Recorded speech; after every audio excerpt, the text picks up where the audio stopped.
Excel Techno School, Guruvayanakere, Venur. Admission open now. ನಾಳೆಯಿಂದ ರಾಜ್ಯ ಸರ್ಕಾರ ಒಂದು ವಿಶೇಷ ಅಧಿವೇಶನವನ್ನು ನಡೆಸಬೇಕು ಅಂತ ಚಿಂತನೆಯನ್ನು ನಡೆಸಿತ್ತು. ಅಂದರೆ ಕೇಂದ್ರ ಸರ್ಕಾರ ಮನ್ರೇಗಾ ಹೆಸರನ್ನು ತೆಗೆದುಹಾಕಿ VBG ಅನ್ನುವಂಥ ಹೆಸರನ್ನು ಏನು ಇಟ್ಟಿದೆ ಉದ್ಯೋಗ ಖಾತ್ರಿ ಯೋಜನೆಗಳಿಗೆ ಗ್ರಾಮೀಣ ಭಾಗದಲ್ಲಿ, ಸೊ ಅದರ ಕುರಿತಾಗಿ ಪ್ಲಾನ್ ಮಾಡಿದಂಥ ಒಂದು ಜಂಟಿ ಅಧಿವೇಶನ ಇದು. ಆದರೆ ಈಗ ಎಲ್ಲೋ ಒಂದು ಕಡೆ ಈ ಒಂದು ಜಂಟಿ ಅಧಿವೇಶನ ಕರ್ನಾಟಕದಲ್ಲೂ ಸರ್ಕಾರ ವರ್ಸಸ್ ರಾಜಭವನ ತಿಕ್ಕಾಟಕ್ಕೆ ಎಡೆ ಮಾಡಿಕೊಡ್ತಾ ಅನ್ನುವಂಥ ಪ್ರಶ್ನೆ ಉದ್ಭವಿಸ್ತಾ ಇದೆ. ಜಂಟಿ ಅಧಿವೇಶನದಲ್ಲಿ ನಾನು ಭಾಷಣ ಮಾಡಲ್ಲ ಅನ್ನುವಂಥ ಸಂದೇಶವನ್ನು ರಾಜಭವನದಿಂದ ಈಗ ಸರ್ಕಾರಕ್ಕೆ ರವಾನೆ ಮಾಡಲಾಗಿದೆ. ತಮಿಳುನಾಡು ಮತ್ತು ಕೇರಳದಂತೆ ರಾಜ್ಯದಲ್ಲೂ ಕೂಡ ಈಗ ಸಂಘರ್ಷ ನಡೀತಾ ಇದೆ. ಇದರ ಕುರಿತಾಗಿ ಡೀಟೇಲ್ಸ್ ಅನ್ನು ಕೊಡ್ತಾರೆ ನಮ್ಮ ಪ್ರತಿನಿಧಿ ಹರೀಶ್. ಈಗ ಲೈವ್ ನಲ್ಲಿ ಜಾಯಿನ್ ಆಗ್ತಾ ಇದ್ದಾರೆ. ಹರೀಶ್, ಈಗ ಒಂದ್ ಕಡೆ ರಾಜ್ಯಪಾಲರು ನಾನು ಭಾಷಣ ಮಾಡಿ ಈ ಸದನಕ್ಕೆ ಅಂದ್ರೆ ಈ ಒಂದು ವಿಶೇಷ ಅಧಿವೇಶನಕ್ಕೆ ಚಾಲನೆ ಕೊಡಲ್ಲ ಅನ್ನುವಂಥ ಒಂದು ಖಡಕ್ ನಿರ್ಧಾರವನ್ನ ತೆಗೆದುಕೊಂಡಿದ್ದಾರೆ. ಆದರೆ ಮತ್ತೊಂದು ಕಡೆಯಲ್ಲಿ ಸರ್ಕಾರ ಈ ವಿಶೇಷ ಅಧಿವೇಶನವನ್ನ ಕರೆದು ನಾವು ಅದನ್ನ ಮಾಡೇ ತೀರ್ತೀವಿ ಅನ್ನುವಂಥ ಜಿದ್ದಿಗೆ ಬಿದ್ದಿದೆ. ಸೊ ಈ ತಿಕ್ಕಾಟ ಎಲ್ಲಿಗೆ ಕರ್ಕೊಂಡು ಹೋಗುತ್ತೆ ಅಂತ? ರಾಹುಲ್, ಬಹಳ ಮುಖ್ಯವಾಗಿರುವಂಥದ್ದು ತಮಿಳುನಾಡು ಕೇರಳದಂತೆ ಕೂಡ ಕರ್ನಾಟಕದಲ್ಲೂ ಕೂಡ ಸರ್ಕಾರ ವರ್ಸಸ್ ರಾಜ್ಯಭವನ ಅನ್ನುವಂಥ ರೀತಿಯಲ್ಲಿ ಕೂಡ ಈಗ ಸಂಘರ್ಷಕ್ಕೆ ಎಡೆ ಮಾಡಿಕೊಟ್ಟಿದೆ. ಒಂದು ನಾಳೆಯಿಂದಲೂ ಕೂಡ ನರೇಗಾ ವಿಚಾರಕ್ಕೆ ಸಂಬಂಧಪಟ್ಟಾಗಿ ವಿಶೇಷ ಅಧಿವೇಶನ ಕೂಡ ರಾಜ್ಯ ಸರ್ಕಾರ ಕರೆದಿತ್ತು. ಅದರ ಜಂಟಿ ಭಾಷಣವನ್ನು ಉದ್ದೇಶಿಸಿ ರಾಜ್ಯಪಾಲ ತಾವರ್ ಚಂದ್ ಗೆಹ್ಲೋಟ್ ಅವರು ಭಾಷಣವನ್ನು ಮಾಡಬೇಕಾಗಿತ್ತು. ಆದರೆ ಆ ಒಂದು ಭಾಷಣ ಮಾಡೋದಕ್ಕೆ ನಿರಾಕರಣೆ ಮಾಡಿರುವಂಥ ಹಿನ್ನೆಲೆಯಲ್ಲಿ ಸರ್ಕಾರ ಮತ್ತು ರಾಜ್ಯಭವನದ ನಡುವೆ ಸಂಘರ್ಷ ಈಗ ತಾರಕಕ್ಕೇರಿದೆ. ಸೊ ಮುಖ್ಯವಾಗಿರುವಂಥದ್ದು ಕೂಡ ಈಗ ಕಾನೂನು ಸಂಸದೀಯ ವ್ಯವಹಾರಗಳ ಸಚಿವರಾಗಿರುವಂತಹ HK ಪಾಟೀಲ್ ಅವರು ಮತ್ತು ಅಡ್ವೊಕೇಟ್ ಜನರಲ್ ಶಶಿಕಿರಣ್ ಶೆಟ್ಟಿ ಮತ್ತು CM ಕಾನೂನು ಸಲಹೆಗಾರ ಪನ್ನಣ್ಣ ಅವರು ಮೂವರು ಕೂಡ ಈಗ ರಾಜಭವನಕ್ಕೆ ಆಗಮಿಸಿದ್ದಾರೆ. ರಾಜಭವನಕ್ಕೆ ರಾಜ್ಯಪಾಲರ ಜೊತೆ ಮಾತುಕತೆ ನಡೆಸಿದ್ದಾರೆ. ನಾಳೆ ಜಂಟಿ ಅಧಿವೇಶನ ಉದ್ದೇಶಿಸಿ ಮಾತನಾಡಬೇಕು ಅನ್ನುವಂಥ ಮನವಿಯನ್ನು ಕೂಡ ಮಾಡ್ತಾ ಇದ್ದಾರೆ. ಮನವೊಲಿಕೆ ಒಂದು ಪ್ರಯತ್ನ ಕೂಡ ಸರ್ಕಾರದಿಂದ ಆಗ್ತಿದೆ. ಯಾಕಂದ್ರೆ ನಾಳೆಯಿಂದ ದಿನ ನಿಗದಿ ಆಗಿರುವಂಥ ಹಿನ್ನೆಲೆಯಲ್ಲಿ ಸೊ ಈಗ ಮನವೊಲಿಕೆ ಅನಿವಾರ್ಯ ಆಗಿದೆ ಕೂಡ ರಾಜ್ಯ ಸರ್ಕಾರಕ್ಕೆ. ಈ ಹಿನ್ನೆಲೆಯಲ್ಲಿ ಕಾನೂನು ಸಂಸದೀಯ ವ್ಯವಹಾರಗಳ ಸಚಿವರಾಗಿರುವಂತಹ HK ಪಾಟೀಲ್ ಅವರು ಮನವೊಲಿಕೆ ಒಂದು ಪ್ರಯತ್ನ ಮಾಡ್ತಿದ್ದಾರೆ. ಆದರೆ ಮಧ್ಯಾಹ್ನವಷ್ಟೇ ಕೂಡ ಸರ್ಕಾರಕ್ಕೆ ನಾನು ಭಾಷಣ ಮಾಡೋದಿಲ್ಲ ಅನ್ನುವಂಥ ನಿಟ್ಟಿನಲ್ಲಿ ಕೂಡ ತಿಳಿಸಿದ್ರು ರಾಜ್ಯಪಾಲರು ಅನ್ನುವಂಥ ಮಾಹಿತಿ ಕೂಡ ಲಭ್ಯ ಆಗ್ತಿದೆ. ಅಂದರೆ HK ಪಾಟೀಲ್ ಅವರು ಭಾಷಣದ ಪ್ರತಿಯನ್ನು ಕೂಡ ರಾಜಭವನಕ್ಕೆ ಕಳಿಸಿಕೊಟ್ಟಿದ್ರು. ಅದರಲ್ಲಿ ನರೇಗಾ ವಿಚಾರವನ್ನು ಪ್ರಸ್ತಾಪ ಮಾಡಿದ್ರು. ನರೇಗಾ ವಿಚಾರವನ್ನು ನಾನು ಭಾಷಣದಲ್ಲಿ ಪ್ರಸ್ತಾಪ ಮಾಡೋದಿಲ್ಲ ಅನ್ನುವಂಥ ಮಾತನ್ನ ಸರ್ಕಾರಕ್ಕೆ ತಿಳಿಸಿದ್ರು.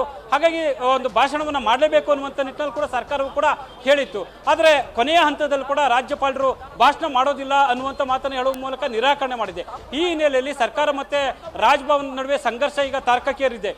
ಹೀಗಾಗಿ ನಾಳೆ ಏನ್ ಮಾಡಬೇಕಾಗುತ್ತೆ, ಯಾವ ರೀತಿ ನಡೆದುಕೊಳ್ಬೇಕಾಗುತ್ತೆ ಅನ್ನುವಂಥದ್ದು ಕೂಡ ಸಾಕಷ್ಟು ಕುತೂಹಲಕ್ಕೆ ಎಡೆ ಮಾಡಿಕೊಟ್ಟಿದೆ. ರಾಜ್ಯಪಾಲರ ನಡೆಯಿಂದ ಇಕ್ಕಟ್ಟಿಗೆ ಸಿಲುಕಿರುವಂತಹ ಸರ್ಕಾರ ಯಾವ ಹೆಜ್ಜೆಯನ್ನು ಇಡುತ್ತೆ ಎನ್ನುವಂಥದ್ದು ಕುತೂಹಲ ಕೆಡೆ ಮಾಡಿದೆ. ಈಗ ಸದ್ಯಕ್ಕೆ ರಾಜ್ಯಪಾಲರ ಜೊತೆ ಕಾನೂನು ಸಚಿವರು ಮಾತುಕತೆ ನಡೆಸ್ತಿದ್ದಾರೆ. ರಾಜ್ಯಪಾಲರು ಕಾನೂನು ಸಚಿವರ ಮನವಿಗೆ ಮಣಿತಾರೋ ಅಥವಾ ಬಿಗಿಪಟ್ಟನ್ನು ತಾಳ್ತಾರೋ ಅನ್ನುವಂಥದ್ದು ಸಾಕಷ್ಟು ಕುತೂಹಲ ಕೆಡೆ ಮಾಡಿಕೊಟ್ಟಿದ್ದಾರೆ. ಅವಳು ಈಗ ಹರೀಶ್, ಈ ಒಂದು ತಿಕ್ಕಾಟದ ಪ್ರಾಬಬಿಲಿಟಿ ಏನು ಅಂತಂದ್ರೆ ಈ ಔಟ್ಕಮ್ ಏನಾಗಬಹುದು ಅಂತ. ಒಂದ್ ಕಡೆ ಭಾಷಣದಲ್ಲಿ ಉಲ್ಲೇಖ ಮಾಡಿರುವಂಥ ಆ ಪದ ಏನಿದೆ ಮನ್ರೇಗಾ ಅನ್ನುವಂಥ ಪದವನ್ನು ತೆಗೆದುಹಾಕಿ ಮಿಕ್ಕಂಥ ಭಾಷಣವನ್ನು ನಾನು ಮಾಡ್ತೀನಿ ಅಂತ ರಾಜ್ಯಪಾಲರು ಒಪ್ಕೊಳ್ತಾರೋ ಅಥವಾ ಸದನಾನೇ ಪೋಸ್ಟ್ಪೋನ್ ಆಗುತ್ತೋ, ಯಾವ ಸಾಧ್ಯತೆ ಈಗ ದಟ್ಟವಾಗಿ ಕಾಣಿಸ್ತಿರುವಂಥದ್ದು ಹರೀಶ್? ರಾಹುಲ್, ಬಹಳ ಮುಖ್ಯವಾಗಿರುವಂಥದ್ದು ಇಂತಹ ಸಂದಿಗ್ಧ ಸನ್ನಿವೇಶದಲ್ಲಿ ಮುಂದೆ ಸರ್ಕಾರ ಏನು ಮಾಡುತ್ತೆ ಅನ್ನುವಂಥದ್ದು ಸಾಕಷ್ಟು ಕುತೂಹಲಕ್ಕೆ ಎಡೆ ಮಾಡಿಕೊಟ್ಟಿದೆ. ಒಂದು ತಮಿಳುನಾಡಲ್ಲೂ ಕೂಡ ಅಲ್ಲಿ ರಾಜ್ಯಪಾಲರು ಮತ್ತು ಸರ್ಕಾರದ ನಡುವೆ ತಿಕ್ಕಾಟ ಏನಾಯಿತು. ಸೊ ಅಲ್ಲಿ ಪ್ರಮುಖವಾಗಿ 370 ಸಂವಿಧಾನದ 371ನೇ ಅಡಿ ಆ ರಾಜ್ಯಪಾಲರಿಗೆ ಮನವರಿಕೆ ಮಾಡಿಕೊಳ್ತಕ್ಕಂಥ ಒಂದು ಪ್ರಯತ್ನ ಅಲ್ಲಿನ ಸರ್ಕಾರ ಮಾಡಿತ್ತು. ಅಂದರೆ ಕಡ್ಡಾಯವಾಗಿ ಸರ್ಕಾರ ಸಿದ್ಧಪಡಿಸಿದ ಭಾಷಣವನ್ನ ರಾಜ್ಯಪಾಲರು ಓದಲೇಬೇಕಾಗುತ್ತೆ. ಈ ಒಂದು ಸಂವಿಧಾನದ ಅಂಶವನ್ನ ಅಲ್ಲಿ ಪ್ರಸ್ತಾಪ ಕೂಡ ಮಾಡಿತ್ತು. ಸೊ ವೈಯಕ್ತಿಕ ಅಂಶಗಳನ್ನಾಗಿರ್ಬೋದು ಅಥವಾ ಕಾರಣಗಳನ್ನ ಕೊಟ್ಟು ಅದನ್ನ ನಿರಾಕರಣೆ ಮಾಡೋದಕ್ಕೆ ಸಾಧ್ಯ ಇಲ್ಲದೆ ಇರುವಂತಹ ಅಂಶವನ್ನ ಉಲ್ಲೇಖ ಮಾಡಿತ್ತು. ಅದೇ ಪ್ರಯತ್ನವನ್ನು ಕೂಡ ಕರ್ನಾಟಕ ಸರ್ಕಾರ ಮಾಡುವಂತ ಸಾಧ್ಯತೆ ದಟ್ಟವಾಗಿದೆ. ಮೊದಲ ಹಂತವಾಗಿ ಈಗ ರಾಜ್ಯಪಾಲರ ಮನವೊಲಿಕೆ ಪ್ರಯತ್ನ ಆಗ್ತಾ ಇದೆ. ಅಂದ್ರೆ ನೀವು ನಾಳೆ ಬಂದು ಜಂಟಿ ಭಾಷಣವನ್ನು ಉದ್ದೇಶಿಸಬೇಕು ಅನ್ನುವಂತ ಮನವಿಯನ್ನು ಮಾಡ್ತಿದ್ದಾರೆ. ಅವರ ಮನವೊಲಿಕೆಯ ಪ್ರಯತ್ನವನ್ನು ಮಾಡ್ತಾ ಇದ್ದಾರೆ. ರಾಜ್ಯಪಾಲರನ್ನ ಎಷ್ಟು ಮಟ್ಟಿಗೆ ಮನವೊಲಿಸುತ್ತೆ ರಾಜ್ಯ ಸರ್ಕಾರ ಅನ್ನುವಂಥದ್ದು ಮುಖ್ಯ ಆಗುತ್ತೆ. ಆದ್ರೆ ರಾಜ್ಯಪಾಲರು ನರೇಗಾ ವಿಚಾರವನ್ನ ಭಾಷಣದಲ್ಲಿ ಯಾವುದೇ ಕಾರಣಕ್ಕೂ ಓದೋದಿಲ್ಲ ಅನ್ನುವಂತ ಮಾತನ್ನು ಗಟ್ಟಿ ಧ್ವನಿಯಲ್ಲಿ ಹೇಳ್ತಾ ಇದ್ದಾರೆ. ಈ ಒಂದು ಹಂತದಲ್ಲಿ ಸೊ ಸರ್ಕಾರದ ಮನವಿಗೆ ಒಪ್ಪದೇ ಇದ್ದಂಥ ಸಂದರ್ಭದಲ್ಲಿ ಮುಂದೆ ಸರ್ಕಾರ ಯಾವ ರೀತಿ ತೀರ್ಮಾನವನ್ನು ಕೈಗೊಳ್ಳುತ್ತೆ ಅನ್ನುವಂಥದ್ದು ಕೂಡ ಕುತೂಹಲಕ್ಕೆ ಮಾಡಿಕೊಟ್ಟಿದೆ. ಒಂದು ಸಾಧ್ಯತೆ ಇರುವಂಥದ್ದು, ರಾಜ್ಯಪಾಲರು ಒಂದು ವೇಳೆ ಸರ್ಕಾರದ ಮನವಿಗೆ ಒಪ್ಪದೇ ಇದ್ದಂಥ ಸಂದರ್ಭದಲ್ಲಿ ತರಾತುರಿಯಲ್ಲಿ ತುರ್ತಾಗಿ ಸಚಿವ ಸಂಪುಟ ಸಭೆಯನ್ನು ಕರೆಯುವಂಥ ಒಂದು ಅವಕಾಶ ಇರುತ್ತೆ. ಸೊ ವಿಶೇಷ ಅಧಿವೇಶನವನ್ನು ಕೆಲಕಾಲ ಮುಂದೂಡುವಂಥ ಒಂದು ಅವಕಾಶ ಕೂಡ ಇರುತ್ತೆ. ಒಂದು ಸಚಿವ ಸಂಪುಟ ಸಭೆಯನ್ನು ಕರೆದು ಅಲ್ಲಿ ರಾಜ್ಯಪಾಲರ ವಿರುದ್ಧ ಒಂದು ನಿರ್ಣಯವನ್ನು ಪಾಸ್ ಮಾಡುವಂಥ ಸಾಧ್ಯತೆ ದಟ್ಟವಾಗಿರುತ್ತೆ. ಕೇಂದ್ರ ಸರ್ಕಾರಕ್ಕೆ ರಾಜ್ಯಪಾಲರನ್ನು ವಾಪಸ್ ಕರೆಸ್ಕೊಳ್ಳಿ ಅನ್ನುವಂಥ ನಿರ್ಣಯವನ್ನ ಕೂಡ ತುರ್ತು ಸಚಿವ ಸಂಪುಟ ಸಭೆಯಲ್ಲಿ ಕೈಗೊಳ್ಳುವಂಥ ಸಾಧ್ಯತೆ ದಟ್ಟವಾಗಿರುತ್ತೆ. ಸೊ ಅದು ನಂತರ ಇರುವಂಥದ್ದು ರಾಷ್ಟ್ರಪತಿಗಳಿಗೆ ರಾಜ್ಯಪಾಲರ ವಿರುದ್ಧ ದೂರನ್ನು ಕೊಡುವಂಥ ಒಂದು ಆಯ್ಕೆ ಕೂಡ ಇರುವಂಥದ್ದು. ಅದ್ರ ಜೊತೆಗೆ ಒಂದು ಕಾನೂನಾತ್ಮಕ ಹೋರಾಟ ಮಾಡುವುದಕ್ಕೂ ಕೂಡ ರಾಜ್ಯಪಾಲರ ವಿರುದ್ಧ ಅವಕಾಶ ಸರ್ಕಾರಕ್ಕೆ ಇರುತ್ತೆ. ಈ ಎಲ್ಲ ಅವಕಾಶಗಳು ಆಯ್ಕೆಗಳು ಸರ್ಕಾರದ ಮುಂದೆ ಇದೆ. ಆದರೆ ಅದೆಲ್ಲದಕ್ಕೂ ಮೊದಲು ಸೊ ಸರ್ಕಾರ ಒಂದು ಪ್ರಮುಖವಾಗಿ ಗಟ್ಟ ಇಡ್ತಾ ಇರುವಂಥದ್ದು ರಾಜ್ಯಪಾಲರ ಮನವೊಲಿಕೆ ಮಾಡುವಂಥದ್ದು. ಅಂದ್ರೆ ಈಗ ನರೇಗಾ ವಿಚಾರವನ್ನ ಕೈ ಬಿಡಿವಿ ಅನ್ನುವಂಥ ಏನು ರಾಜ್ಯಪಾಲರು ಹೇಳ್ತಿದ್ದಾರೆ, ಆ ಒಂದು ವಿಚಾರಕ್ಕೆ ಸಂಬಂಧಪಟ್ಟಂಗೆ ರಾಜ್ಯ ಸರ್ಕಾರ ಒಪ್ಪದೇ ಇದ್ದಂಥ ಸಂದರ್ಭದಲ್ಲಿ ತಿಕ್ಕಾಟ ದೊಡ್ಡ ಮಟ್ಟದಲ್ಲಾಗುತ್ತೆ. ಮುಂದಿನ ಹಂತಗಳು ಈಗಾಗಲೇ ಹೇಳಿದಂತೆ ಕಾನೂನಾತ್ಮಕ ಆಗಿರ್ಬೋದು, ರಾಷ್ಟ್ರಪತಿಗಳಿಗೆ ದೂರು ಕೊಡುವಂಥದ್ದಾಗಿರ್ಬೋದು, ಕೇಂದ್ರಕ್ಕೆ ನಿರ್ಣಯವನ್ನು ಪಾಸ್ ಮಾಡುವಂಥದ್ದು ಆಗಿರ್ಬೋದು, ಈ ಎಲ್ಲ ಅವಕಾಶಗಳು ಸಾಧ್ಯತೆಗಳು ಇದೆ. ಹಾಗಾಗಿ ಸರ್ಕಾರ ಈ ಒಂದು ವಿಚಾರದಲ್ಲಿ ಸದ್ಯದ ಮಟ್ಟಿಗೆ ಮನವೊಲಿಸ್ತಕ್ಕಂಥ ಒಂದು ಪ್ರಯತ್ನ ಮಾಡ್ತಿದೆ. ಸೊ ಒಂದು ವೇಳೆ ರಾಜ್ಯಪಾಲರು ಮನವೊಲಿಕೆಗೆ ಬಗ್ಗೆ ಅಥವಾ ಮನವೊಲಿಕೆಯನ್ನು ಒಪ್ಪಿಕೊಂಡು ನಾಳೆ ರಾಜ್ಯಪಾಲರು ಒಂದು ರೀತಿಯಲ್ಲಿ ಕೂಡ ಭಾಷಣವನ್ನು ಮಾಡ್ತಾರೋ ಅಥವಾ ಅದಕ್ಕೆ ಕಟ್ಟು ಬಿದ್ದು ಅದನ್ನು ನಿರಾಕರಣೆ ಮಾಡಿದ್ದೇ ಆದಲ್ಲಿ ಮುಂದೆ ಸರ್ಕಾರ ಇಂಥ ಎಲ್ಲ ಆಯ್ಕೆಗಳನ್ನ ಮುಂದಿಟ್ಕೊಂಡಿದೆ. ರಾಹುಲ್, ಈಗ ಹರೀಶ್, ರಾಜ್ಯಪಾಲರು ಭಾಷಣವನ್ನ ಮಾಡಿ ಅಂದ್ರೆ ಜಂಟಿ ಸದನವನ್ನ ಉದ್ದೇಶಿಸಿ ಭಾಷಣ ಮಾಡುವಂಥದ್ದು ಯಾವುದೇ ಒಂದು ಸೆಷನ್ ಆರಂಭದಲ್ಲಿ ಅದು ವಾಡಿಕೆ, ಅದು ಪ್ರತೀತಿ. ಆದರೆ ಎಷ್ಟೋ ಬಾರಿ ಈಗ ರಾಜ್ಯದಲ್ಲಿ ಕಾಂಗ್ರೆಸ್ ಸರ್ಕಾರ ಬಂದಾಗಲೂ ಕೂಡ ಕೇಂದ್ರ ಸರ್ಕಾರದ ತೆರಿಗೆಯ ಒಂದು ತಾರತಮ್ಯ ಏನಿತ್ತು ಅದನ್ನ ರಾಜ್ಯಪಾಲರ ಒಂದು ಭಾಷಣದಲ್ಲಿ ಉಲ್ಲೇಖ ಮಾಡಿದ್ದಾರೆ. ಜೊತೆಗೆ ಆ ಭಾಷಣವನ್ನ ರಾಜ್ಯಪಾಲರು ಮಾಡಿದ್ದಾರೆ. ಬಟ್ ಮನ್ರೇಗಾ ವಿಚಾರಕ್ಕೆ ಯಾಕೆ ಒಂದು ಬಿಗಿ ಪಟ್ಟನ್ನ ರಾಜ್ಯಪಾಲರು ಹಿಡಿದಿದ್ದಾರೆ ಅಂತ? ರಾಹುಲ್, ಯಾಕಂದ್ರೆ ಮನ್ರೇಗಾ ವಿಚಾರವಾಗಿ ದೇಶಾದ್ಯಂತ ಕೂಡ ಕಾಂಗ್ರೆಸ್ ಹೋರಾಟವನ್ನು ಆರಂಭಿಸಿದೆ. ಅದರ ಮುಂದುವರಿದ ಭಾಗವೇ ಕರ್ನಾಟಕದಲ್ಲಿ ಕರ್ನಾಟಕದಲ್ಲಿ ಕಾಂಗ್ರೆಸ್ ಸರ್ಕಾರ ಇರುವಂಥದ್ದು. ಈ ಹಿನ್ನೆಲೆಯಲ್ಲಿ 2 ದಿನಗಳ ವಿಶೇಷ ಚರ್ಚೆಯನ್ನು ಕೂಡ ಮನ್ರೇಗಾ ವಿಚಾರವಾಗಿ ನಡೆಸಬೇಕು ಅನ್ನುವಂಥ ನಿಟ್ಟಿನಲ್ಲಿ ರಾಜ್ಯ ಸರ್ಕಾರ ತೀರ್ಮಾನ ಮಾಡಿದೆ. ಅಂದ್ರೆ ಕೇಂದ್ರದ ವಿರುದ್ಧ ನಿರ್ಣಯ ಪಾಸ್ ಮಾಡುವಂಥ ಲೆಕ್ಕಾಚಾರ ರಾಜ್ಯ ಸರ್ಕಾರಕ್ಕೆ, ಅಂದ್ರೆ ಉಭಯ ಸದನಗಳು ಕೂಡ ಕೇಂದ್ರದ ವಿರುದ್ಧ ನಿರ್ಣಯವನ್ನು ಪಾಸ್ ಮಾಡುವಂಥದ್ದು. ಸೊ ಆ ಮೂಲಕ ಕೇಂದ್ರದ ವಿರುದ್ಧ ಇದ್ದೀವಿ ಎನ್ನುವಂಥ ಸಂದೇಶವನ್ನು ಕೊಡುವಂಥ ಒಂದು ಪ್ರಯತ್ನ ಕೂಡ ರಾಜ್ಯ ಸರ್ಕಾರದಿಂದ ಆಗಿದೆ. ಸೊ ಹಾಗಾಗಿ ಈ ಒಂದು ಸಂದರ್ಭದಲ್ಲಿ ಒಂದು ವೇಳೆ ರಾಜ್ಯಪಾಲರು ಒಂದು ಸರ್ಕಾರ ಕೊಟ್ಟಂತ ಭಾಷಣವನ್ನು ಓದಿದ್ದೆ ಆದಲ್ಲಿ ಕೇಂದ್ರ ಸರ್ಕಾರವನ್ನು ಟೀಕೆ ಮಾಡಬೇಕಾಗುತ್ತೆ. ಸ್ವತಃ ರಾಜ್ಯಪಾಲರು ಕೂಡ ಕೇಂದ್ರ ಸರ್ಕಾರವನ್ನು ಟೀಕೆ ಮಾಡಬೇಕಾಗುತ್ತೆ. ರಾಜ್ಯಪಾಲರು ಕೂಡ ಈಗ ಸದ್ಯದ ಬಿಜೆಪಿ ಸರ್ಕಾರದಿಂದ ನಾಮನಿರ್ದೇಶನಗೊಂಡಿರೋ ಅಂದ್ರೆ ಬಂದಿರತಕ್ಕಂಥ ರಾಜ್ಯಪಾಲರು. ಹಾಗಾಗಿ ತಮ್ಮದೇ ಈ ಪಕ್ಷಾತೀತವಾಗಿ ಆದರೂ ಕೂಡ ಒಂದು ಹಂತದಲ್ಲಿ ಕೇಂದ್ರ ಸರ್ಕಾರವನ್ನು ಟೀಕಿಸಬೇಕಾಗುತ್ತೆ ಅನ್ನುವಂಥ ಕಾರಣಕ್ಕಾಗಿ ರಾಜ್ಯಪಾಲರು ಈಗ ಭಾಷಣವನ್ನು ನಿರಾಕರಿಸಿದ್ದಾರೆ ಅನ್ನುವಂಥದ್ದು ಕೂಡ ಗೊತ್ತಾಗ್ತಿದೆ. ಆದರೆ ರಾಜ್ಯ ಸರ್ಕಾರ ಸಹಜವಾಗಿ ಕೂಡ 371ನೇ ವಿಧಿಯನ್ನ ಸಹಜವಾಗಿ ಸಂವಿಧಾನದ ಪ್ರಕಾರ ಬಳಸುವಂಥ ಒಂದು ಸಾಧ್ಯತೆ ದಟ್ಟವಾಗಿದೆ. ಕಡ್ಡಾಯವಾಗಿ ಭಾಷಣವನ್ನು ಅಂದ್ರೆ ರಾಜ್ಯ ಸರ್ಕಾರ ಸಿದ್ಧಪಡಿಸಿದ ಭಾಷಣವನ್ನ ಕಡ್ಡಾಯವಾಗಿ ರಾಜ್ಯಪಾಲರು ಓದಲೇಬೇಕಾಗುತ್ತೆ. ಇದು ವಾಡಿಕೆಯಂತೆ ಮೊದಲಿಂದಲೂ ಕೂಡ ನಡೆದುಕೊಂಡು ಬಂದಿರುವಂಥದ್ದು. ಸೊ ವೈಯಕ್ತಿಕ ಅಂಶಗಳನ್ನ ಅಥವಾ ವೈಯಕ್ತಿಕ ಕಾರಣಗಳನ್ನ ಕೊಟ್ಟು ಅದರಲ್ಲಿ ಸೇರಿಸುವಂಥದ್ದಾಗಿರ್ಬೋದು ಅಥವಾ ನಿರಾಕರಣೆ ಮಾಡುವಂಥದ್ದು ಇದ್ಯಾವುದು ಕೂಡ ಸಂವಿಧಾನದ ಅಡಿಯಲ್ಲಿ ಅವಕಾಶ ಇಲ್ಲದೆ ಇರುವಂಥದ್ದು. ಇದು ಸರ್ಕಾರಕ್ಕೆ ಇರುವಂಥದ್ದು ಪ್ರಮುಖವಾದ ಬಲವಾದ ಅಂಶ. ಹಾಗಾಗಿ ಈ ಒಂದು ಸನ್ನಿವೇಶದಲ್ಲಿ ರಾಜ್ಯಪಾಲರು ಸೊ ಯಾವ ತೀರ್ಮಾನವನ್ನು ಕೈಗೊಳ್ತಾರೆ, ಒಂದು ವೇಳೆ ತಮ್ಮ ಬಿಗಿಪಟ್ಟನ್ನು ಸಡಿಲಿಸದೇ ಇದ್ದ ಸಂದರ್ಭದಲ್ಲಿ ಸರ್ಕಾರ ಈ ಎಲ್ಲ ಆಯ್ಕೆಗಳನ್ನ ಕೂಡ ಮುಂದೆ ಇಟ್ಕೊಂಡಿದೆ. ಹಾಗಾಗಿ ತರಾತುರಿಯಲ್ಲಿ ಸಚಿವ ಸಂಪುಟದಲ್ಲಿ ಕರೆದ ನಿರ್ಣಯವನ್ನು ಪಾಸ್ ಮಾಡುವಂತ ಸಾಧ್ಯತೆಗಳು ಕೂಡ ಇದೆ. ಹಾಗಾಗಿ ಸದ್ಯದ ಮಟ್ಟಿಗೆ ರಾಜ್ಯಪಾಲರ ಮನವೊಲಿಕೆ ಪ್ರಯತ್ನ ಆಗ್ತಿದೆ.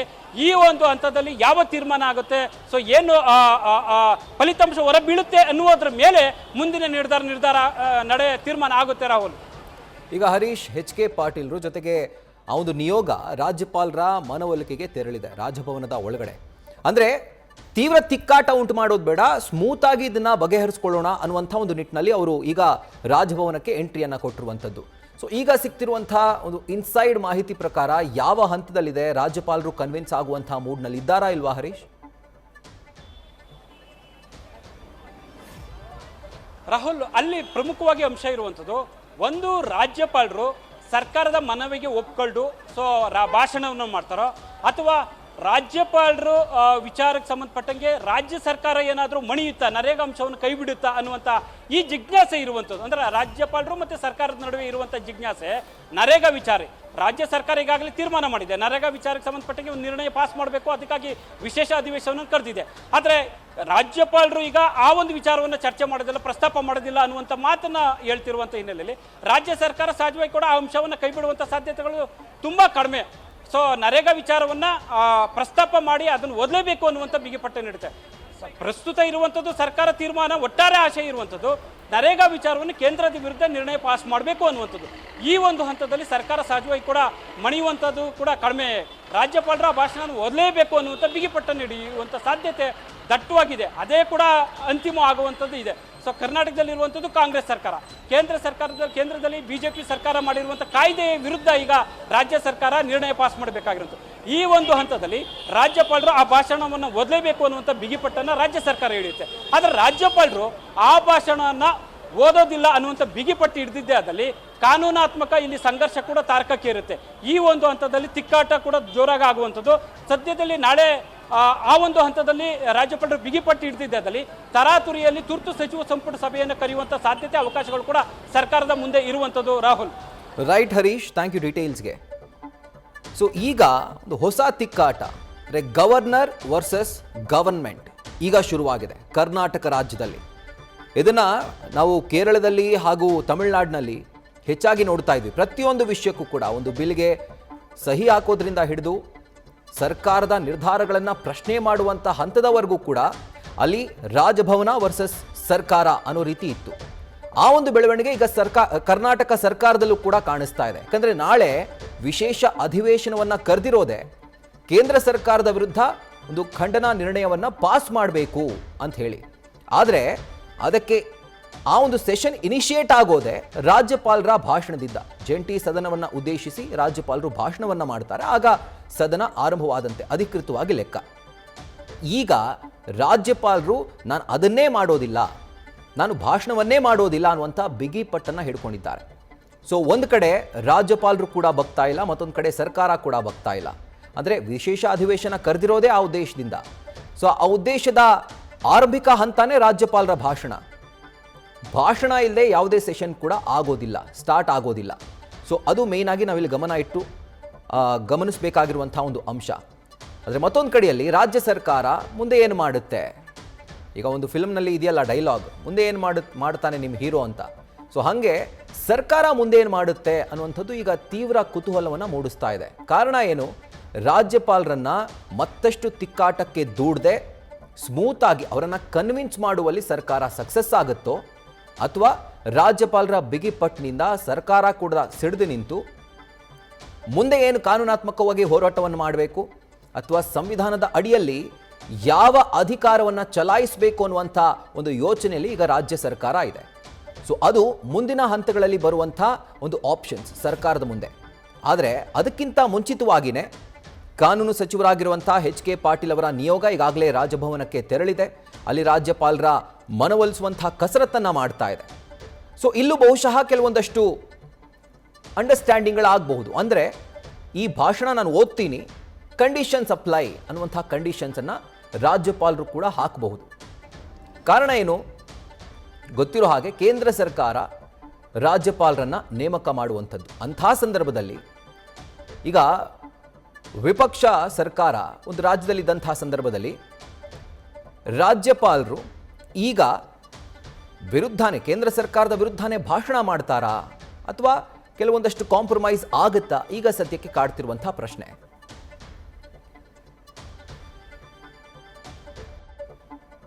ಈಗ BV ಶಿವಶಂಕರ್ ಅವರಿದ್ದಾರೆ, ಹಿರಿಯ ಪತ್ರಕರ್ತರು. ಸರ್ ನಮಸ್ತೆ. ಸರ್ ನನ್ನ ಧ್ವನಿ ಕೇಳಿಸ್ತಾ ಇದೆಯಾ? ಕೇಳಿಸ್ತಾ ಇದೆ ಸರ್. ನಮಸ್ತೆ ಸರ್. ನಮಸ್ತೆ. ಈಗ ಸರ್ ಒಂದು ತಿಕ್ಕಾಟ ಶುರುವಾಗಿರುವಂಥದ್ದು ಗವರ್ನರ್ ವರ್ಸಸ್ ಗವರ್ಮೆಂಟ್ ಅನ್ನೋ ರೀತಿ. ಕೇರಳದಲ್ಲಿ ತಮಿಳುನಾಡಿನಲ್ಲಿ ನಾವು ಇದನ್ನ ನೋಡ್ತಾ ಇದ್ವಿ, ಬಟ್ ಈಗ ರಾಜ್ಯದಲ್ಲೂ ಕೂಡ ಈ ರೀತಿಯಾದಂತಹ ಒಂದು ತಿಕ್ಕಾಟ ಶುರುವಾಗಿದೆ. ಸೊ ಅಕಸ್ಮಾತ್ ಏನಾದರೂ ರಾಜ್ಯಪಾಲರು ನಾನು ಭಾಷಣ ಮಾಡೋದಿಲ್ಲ ಅನ್ನುವಂಥ ಬಿಗಿಪಟ್ಟನ್ನ ಹೊಂದಿದ್ರೆ ಮುಂದೆ ಏನಾಗಬಹುದು? ಸರ್ಕಾರದ ಮುಂದೆ ಇರುವಂತಹ ಆಯ್ಕೆಗಳೇನು ಸರ್? ಈಗ ಗವರ್ನರ್ ಅನ್ನೋದು ಪದವಿ ಅದು ಹೆಡ್ ಆಫ್ ದಿ ಸ್ಟೇಟ್ ಅಂದ್ರೆ ಕಾನ್ಸ್ಟಿಟ್ಯೂಷನಲ್ ಪೋಸ್ಟ್, ಸಾಂವಿಧಾನಿಕ ಹುದ್ದೆ. ಅದು ನಮ್ಗೆಲ್ರಿಗೂ ಗೊತ್ತಿರುವಂತ ವಿಚಾರನೆ. ಇಲ್ಲಿ ಸಂವಿಧಾನದಲ್ಲಿ ಹಲವಾರು ವಿಚಾರಗಳನ್ನ ಸಂವಿಧಾನ ನಿರ್ಮಾತೃಗಳು ಇದು ಮೆನ್ಷನ್ ಮಾಡಿದ್ದಾರೆ.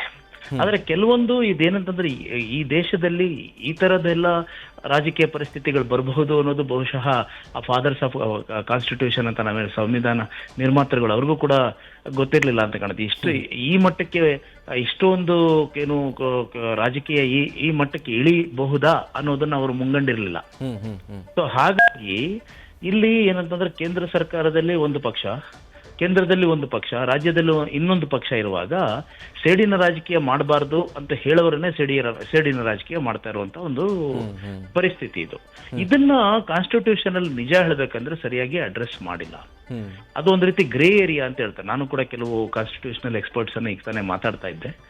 ಅವರು ಏನಂತಂದ್ರೆ ಏನ್ ಹೇಳ್ತಾರೆ ಅಂತಂದ್ರೆ ಇದು ಈ ತರದ್ದು ಇಂಥ ಸಮಯದಲ್ಲಿ ಇಂಥ ಸಂದರ್ಭದಲ್ಲಿ ಗವರ್ನರ್ ಏನ್ ಮಾಡಬಹುದು ಅಥವಾ ಗವರ್ನಮೆಂಟ್ ಏನ್ ಮಾಡಬಹುದು ಅನ್ನೋದು ಸಂವಿಧಾನದಲ್ಲಿ ಸ್ಪಷ್ಟವಾಗಿ ಬರೆದಿಲ್ಲ. ಇದು this is the case for the supreme court interpret ಅಂತ.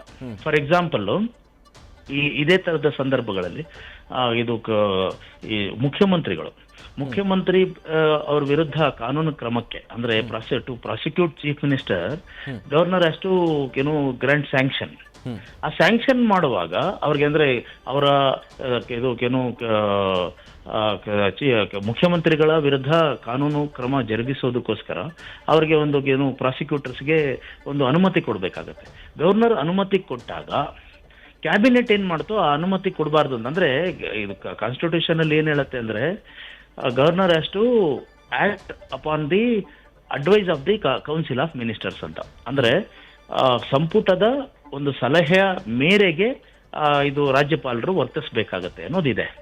ಈಗ ಇಂಥ ಸಂದರ್ಭದಲ್ಲಿ ಕ್ಯಾಬಿನೆಟ್ ಈ ತರ ಸಲಹೆ ಕೊಟ್ರೆ, ಮುಖ್ಯಮಂತ್ರಿಗಳ ವಿರುದ್ಧ ಕಾನೂನು ಕ್ರಮ ಜರುಗಿಸಬಾರ್ದು ಅಂತ ಒಂದು ಸಲಹೆ ಕೊಟ್ರೆ ಅವಾಗ ಗವರ್ನರ್ ಏನ್ ಮಾಡ್ಬೇಕು ಅಂದಾಗ ಸುಪ್ರೀಂ ಕೋರ್ಟ್ ಒಂದು ಸ್ಪಷ್ಟವಾದಂತ ತೀರ್ಮಾನ ಕೊಟ್ಟಿದೆ.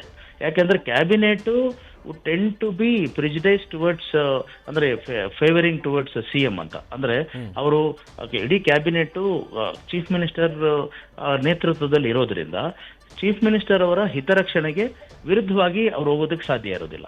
ಇಂಥ ಸಂದರ್ಭದಲ್ಲಿ ಗವರ್ನರ್ ತೀರ್ಮಾನ ತಗೋಬಹುದು ಅಂತ ಹೇಳಿದ್ದಾರೆ. ಅದೇ ತರದ್ದು ಇಲ್ಲಿ ಇದೊಂದು ಇವತ್ತಿನ ಬೆಳವಣಿಗೆ ನೋಡಿದಾಗ ಅದೇ ತರದ ಒಂದು ಇಂಟರ್ಪ್ರಿಟೇಷನ್ ಬೇಕಾಗುತ್ತೆ ಇಲ್ಲಿ. ಈಗ ಅವರು ಗವರ್ನರ್ ಸ್ಪೀಚ್ ಅಂದ್ರೆ ಅದು ಸಾಂಪ್ರದಾಯಿಕವಾದಂತಹ ಒಂದು ಭಾಷಣ. ಅದು for all practical purposes it is the statement of the government. ಅಂದ್ರೆ ಸರ್ಕಾರದ ಒಂದು ಹೇಳಿಕೆ ಅದು. ಅಂದ್ರೆ ಸರ್ಕಾರದ ಬಗ್ಗೆ ಸರ್ಕಾರ ಕೊಡುವಂತಹ ಮುನ್ನೋಟ ಮತ್ತು ಹಿನ್ನೋಟ. ಯಾಕೆಂದ್ರೆ ಈ ವರ್ಷದ ಮೊದಲನೇ ಅಧಿವೇಶನದಲ್ಲಿ ಮೊದಲನೇ ದಿನ ಜಂಟಿ ಅಧಿವೇಶನಕ್ಕೆ ಅಂದ್ರೆ ಕೌನ್ಸಿಲ್ ಮತ್ತೆ ಅಸೆಂಬ್ಲಿಗೆ ಅವರು ಅಸೆಂಬ್ಲಿಯನ್ನು ಉದ್ದೇಶಿಸಿ ಮಾತಾಡ್ತಾರೆ. It's address governor's address to the joint sitting of legislative assembly and council. ಅದು ಈ ವರ್ಷದ ಅಂದ್ರೆ ಯಾವುದೇ ಒಂದು ವರ್ಷದ ಮೊದಲನೇ ಅಧಿವೇಶನದ ಮೊದಲನೇ ದಿನ ಈ ತರದ್ದು ನಡೀಬೇಕು ಅಂತ. ಆವಾಗ ಗವರ್ನರ್ ಅನ್ನೋದು ಅವ್ರನ್ನವರು ಈ ಸರ್ಕಾರದ ಇದು ಹೆಡ್ ಆಗಿರೋದು ಅಂದ್ರೆ ಹೆಡ್ ಆಫ್ ದಿ ಸ್ಟೇಟ್ ಆಗಿರೋದ್ರಿಂದ ತಮ್ಮ ಸರ್ಕಾರದ ಬಗ್ಗೆ ಒಂದು ಮುನ್ನೋಟವನ್ನು ಕೊಡಬೇಕು ಅನ್ನೋದು ಸಂಪ್ರದಾಯ. ಇದು ರಾಜ್ಯಪಾಲರ ಭಾಷಣ.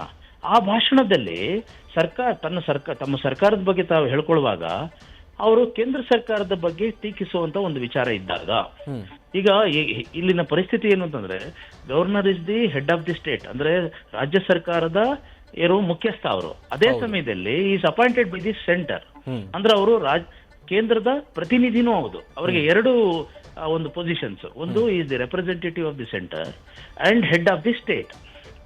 ಹೀಗಿರುವಾಗ ತಮ್ಮ ಸರ್ಕಾರದ ಬಗ್ಗೆ ತಾವು ಹೇಳ್ತಾರೆ. ಅಟ್ ದಿ ಸೇಮ್ ಟೈಮ್ ಕೇಂದ್ರ ಸರ್ಕಾರದ ಬಗ್ಗೆ ಟೀಕಿಸುವಾಗ ಅವ್ರಿಗೆ ಮನವರಿಕೆ ಆಗ್ಬೇಕು ಈ ಟೀಕೆ ಸರಿಯಾಗಿದೆ ಅಂತ. ಇಲ್ದ ಹೋದ್ರೆ ಇದನ್ನ ಅವರು ಇವತ್ತು ಮಧ್ಯಾಹ್ನ ಲೋಕಭವನ ಅಂತಾರಲ್ವ, ಈಗ ಲೋಕಭವನ ಮತ್ತು ಸರ್ಕಾರಕ್ಕೆ ನಡೆದಿದ್ದಾನೆ. ಅವರು ಸೋಮವಾರ ನಮ್ಮ ರಾಜ್ಯ ಸರ್ಕಾರ ಈ ಭಾಷಣದ ಪ್ರತಿಯನ್ನ ರಾಜ್ಯಪಾಲರಿಗೆ ಕಳಿಸಿದ್ದಾರೆ. ರಾಜ್ಯಪಾಲರು ಇದನ್ನ ಮಾಡಿಫೈ ಮಾಡಿ ಈ ಕೆಲವೊಂದು ಪ್ಯಾರಾಗ್ರಾಫ್ಗಳನ್ನೇಳಿ ಬಹುಶಃ ಅದು ರಾಮ್ಜಿ ಬಗ್ಗೆ ರಾಜ್ಯ ಸರ್ಕಾರ ಏನು ಟೀಕೆ ಮಾಡಿದೆ ಅದನ್ನ ಮಾಡಿಫೈ ಮಾಡಿ ಅಂತ ಕೇಳಿದ್ದಾರೆ ಅನ್ನೋದು ನಮ್ಮ ಮಾಹಿತಿ. ಅವರು ರಾಜ್ಯ ಸರ್ಕಾರ ಇಲ್ಲ ಮಾಡೋದಿಲ್ಲ, ನಿಮ್ಗೆ ಇಷ್ಟ ಇದ್ರೆ ಇದನ್ನ ಓದಿ, ಇಲ್ಲದೆ ಹೋದ್ರೆ ಬೇಡ ಅಂತ ಹೇಳಿದ್ದಾರೆ ಅಂತ. ಸೊ ಯಾಕಂದ್ರೆ ರಾಜ್ಯ ಸರ್ಕಾರ ಹೇಳುತ್ತೆ, ನಾವು ಹೇಳ್ತಾ ಇರೋದು ನಮ್ಮ ಸ್ಟ್ಯಾಂಡ್ ಸರಿ ಇದೆ ಅಂತ. ಅಟ್ ದಿ ಸೇಮ್ ಟೈಮ್ ರಾಜ್ಯಪಾಲರು ನಾನು ಕೇಂದ್ರದ ಪ್ರತಿನಿಧಿ ಆಗಿರೋದ್ರಿಂದ ಕೇಂದ್ರದ ವಿರುದ್ಧ ನಾನು ಟೀಕೆ ಮಾಡೋದು ಹೇಗೆ ಅಂತ. ಈಗ ಇದು ಅಂದ್ರೆ ಇದಕ್ಕೆ ಕೆಲವು ತಜ್ಞರು ಏನ್ ಹೇಳ್ತಾರೆ ಅಂದ್ರೆ, this is the fit case for the supreme court interpret ಅಂತ.